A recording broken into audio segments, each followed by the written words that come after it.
Hola a todos, bienvenidos a un nuevo episodio del podcast del CUS, donde la salud y el saber va de la mano. En esta ocasión contamos con la participación del doctor Eliezer Molina. Él es odontólogo egresado de la Universidad Autónoma de Nuevo León y cuenta con un posgrado en periodoncia. Doctor, tenemos mucho gusto de que nos acompañe hoy. Quería empezar este capítulo con usted contándonos un poquito acerca de su trayectoria. Bueno, claro, muchas gracias. Pues primero que nada, gracias por la invitación. Es un honor estar aquí con ustedes. Y pues bueno, el tema de periodoncia creo yo que, bueno, siendo mi especialidad, para mí es algo que es demasiado interesante y creo que es una rama muy importante de la odontología, puesto que sienta, digámoslo así, las bases para poder tener una buena salud en general en la boca y en general sistémicamente.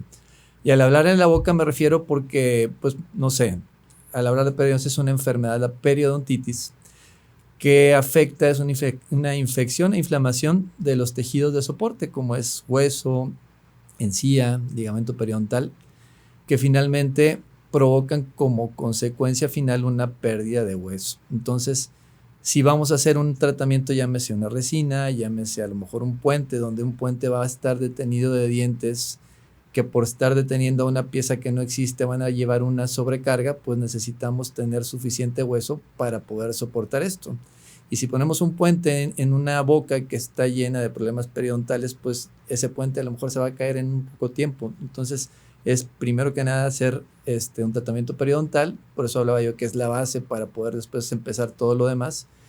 Y pues bueno, eso yo creo que como introducción a lo que es en sí la periodoncia, ¿no? Que es una rama de la odontología que se enfoca a atender esos problemas. Excelente, doctor. Muchas gracias por su presentación. Definitivamente creo que este tema es de mucha relevancia para la población en general porque siento que muchas veces no es muy conocida, ¿no? La gente piensa que no les puede dar, no sabe acerca de sus implicaciones a nivel sistémico, entre otras. Por lo que le quería preguntar, ¿a qué tipo de población puede afectar este tipo de padecimientos? Sí, es muy buena pregunta.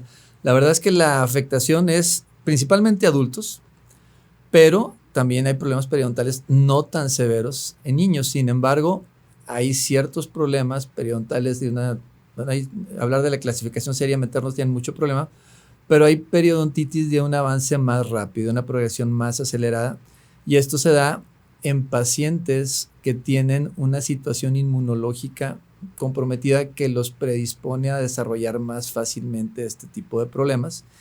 Y son pacientes que aún estando muy jóvenes pueden empezar a tener problemas periodontales pues, avanzados, donde a veces pueden llegar a perder piezas dentales a la edad de la adolescencia. Esto, por lo regular, la enfermedad periodontal va de la mano con cuestiones de higiene, en donde a lo mejor si la higiene no es la óptima, el paciente empieza a acumular cálculo dental, y etcétera, y se va desarrollando la enfermedad y llega a un punto, pues a lo mejor de clímax, digámoslo así, en una edad adulta. Sin embargo, estos pacientes jóvenes, a pesar de no tener una cantidad muy grande de factores locales, y al hablar de factor local me refiero a placa bacteriana, cálculo, etcétera, esos pacientitos tienen una pérdida de hueso muy avanzada, y es por eso que hablábamos que a pesar de que, como les decía, no tener cálculo y no tener placa bacteriana, la enfermedad avanza en un ritmo muy acelerado. Excelente, doctor. Y yendo de lo general a lo particular, ¿cómo alguien nos podríamos dar cuenta, o bien tanto de nosotros como de nuestros alrededores, que tiene esta enfermedad o que se está empezando a formar? Claro.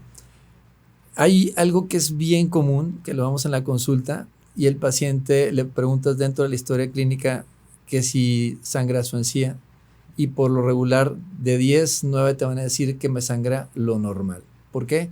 Porque lo normalizan. ¿Por qué? Porque no saben que ese sangrado es debido a una enfermedad, cuando realmente ellos piensan que es ocasionado por un cepillado demasiado agresivo, ¿no?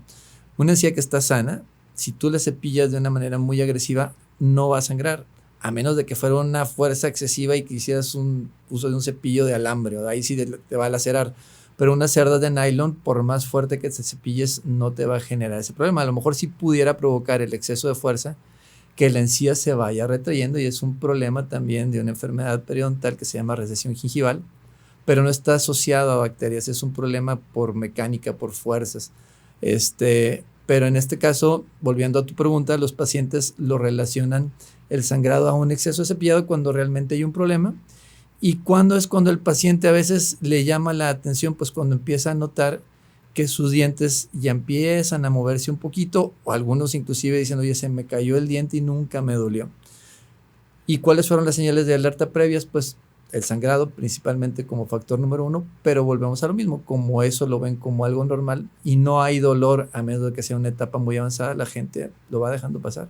Y pues ahí entra la importancia De la prevención y las visitas periódicas. La educación a los pacientes y pues este tipo de espacios, ¿no?, que utilizamos para concientizar. Claro. Al estos padecimientos ser característicamente alrededor de los dientes, ¿cuál es el papel del hilo dental, doctor? Ok, sí, es muy buena pregunta porque mira, el papel del hilo es limpiar por dentro de la encía. Hay un espacio entre lo que es encía y diente que normalmente debe de medir de 1 a 3 milímetros. ¿Y por qué de 1 a 3 milímetros se considera normal? Porque es un espacio pequeño que el paciente tiene la capacidad de accesar hasta el fondo y eliminar todo lo que se acumula ahí por medio del uso del hilo dental. Cuando el paciente se aboca nada más a cepillar y no saca de debajo de ese surco todos los residuos, van formando sarro, cálculo, van provocando inicialmente nada más un proceso inflamatorio sin todavía haber desarrollado la formación de cálculo, y ese proceso de inflamación pues va a empezar a provocar sangrado. Ese sangrado, el paciente, si le explicamos que es reversible con el uso del hilo, muchas veces no lo quieren hacer porque dicen, oye, es que lo estoy usando, pero me estoy provocando yo un daño en el momento de usarlo porque me sangro.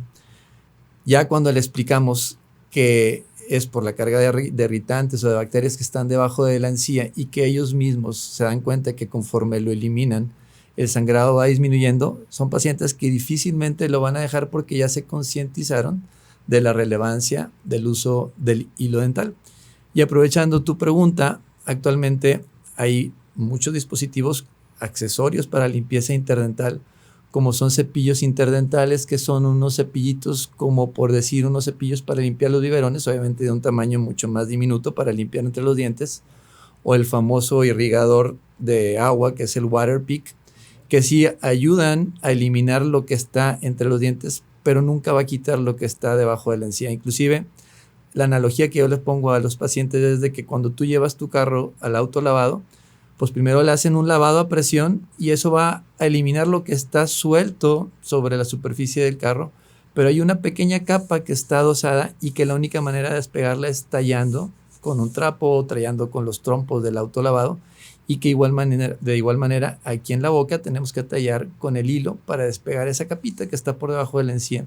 Entonces, no digo que sea malo el Waterpik, no digo que sea malo los cepillos interdentales, pero lo que sí digo es que no podemos prescindir del uso del hilo dental. Excelente, doctor. Bastante completa su respuesta, bastante interesante. Y siguiendo este hilo de la higiene, hay mucha gente que acostumbra a cargar con lengüetitas de hilo dental y siempre después de comer se da una pasada. ¿Cuál es la indicación? ¿Esto debería de ser siempre después de comer? ¿Esto debería ser siempre que uno se lave los dientes? Inclusive también he escuchado casos de hay gente que no se hace el cepillado, pero sí se pasa un hilo dental y se va a dormir. ¿Cuál es la recomendación? Sí, la recomendación es cepillar mínimo 2 veces, aunque idealmente debe ser 3 veces al día. O si comiste algún snack entre comidas, pues lo recomendable a lo mejor sí sería cepillar. Y el hilo dejarlo solamente una vez, que lo debemos de hacer a conciencia. Yo sugiero en la noche, que es cuando ya nos dormimos, el flujo de saliva disminuye, que eso también de alguna manera ayuda a barrer con residuos por ahí superficiales. Pero no digo que esté mal usarlos. Yo sí le digo al paciente, si tú lo quieres usar más de una vez en el día, excelente, si el tiempo te lo da. Lo que pasa es que uno entiende que ahorita en esta vida tan acelerada que tenemos, a veces no disponemos del tiempo y honestamente el hilo sí nos lleva, pues a lo mejor 4 minutos en terminar. Pero igual si en el transcurso del día tú comes y el hilo lo vas a usar en la noche, pero hay algún área donde tú sientes que se empaquetó un resto de alimento, bueno, en ese momento sí lo más recomendable es no esperar hasta en la noche y eliminar eso, porque esa presión que está generándose ahí pudiera generar algún problemita, ¿no?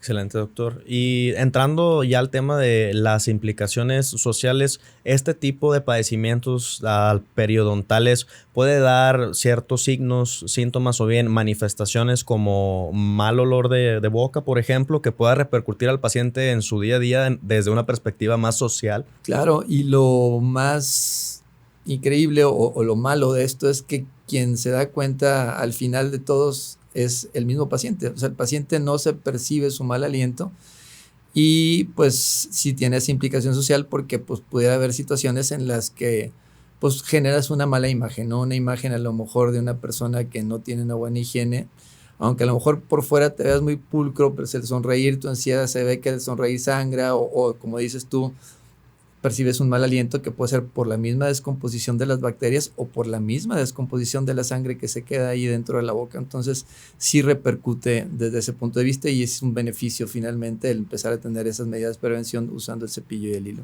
Claro. Y doctor, en torno a las valoraciones, ¿cada cuándo usted recomendaría ir a ver a nuestro odontólogo de confianza para una revisión?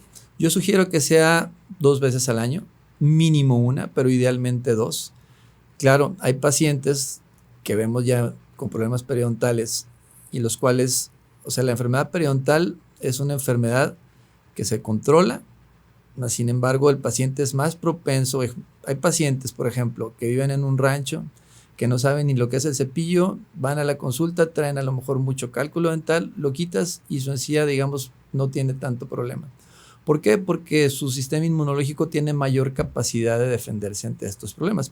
Los pacientes que acuden a consulta ya para un tratamiento periodontal es porque son pacientes más propensos a desarrollar este tipo de situaciones. Entonces, por lo mismo, hay que tenerlos bajo una vigilancia más constante. Entonces, a ese tipo de pacientes yo los sugiero ver cada 4, algunas veces cada 3 meses. Hay algunos que empezamos viéndolos cada 4, pero si vemos que siempre se mantienen muy controlados y que su higiene ya el paciente se concientizó y no la descuida, pues ya después los vamos espaciando a cada 6 meses. Pero sí, pues es variable de acuerdo a la situación individual de cada una de las personas. Pero hablando en términos generales, yo sugeriría 2 veces al año. Excelente, doctor. Bueno, creo que estamos tocando bastantes fibras de este tema muy importantes para la población en general. Podríamos ir cerrando, doctor. Me gustaría que usted diera alguna frase o alguna recomendación final hacia este público que nos ve. Bueno, pues lo que yo les recomendaría a lo mejor sería, primero que nada, nunca dejen de acudir al odontólogo. No lo hagan hasta que tengan un problema franco, porque créanme que pueden evitarse muchos problemas, pueden evitarse muchos dolores y pueden ahorrarse mucho dinero. Excelente, doctor. Muchas gracias por su participación hoy. De verdad estamos bastante agradecidos por su tiempo y que comparta un poco acerca de estos temas que claramente domina. En el Centro Universitario de Salud creemos que un medio de comunicación utilizado para informar a la población es un medio de comunicación bien utilizado. Recuerden que nos encuentran en nuestras redes sociales como Centro Universitario de Salud UNL y tenemos el WhatsApp abierto para resolver cualquier duda que tengan acerca de este tema. También recuerden mantenerse al tanto para posteriores episodios que vamos a estar tocando diferentes temas de bastante relevancia para todos ustedes. Y recuerda que en el CUS te cuidamos de cerca.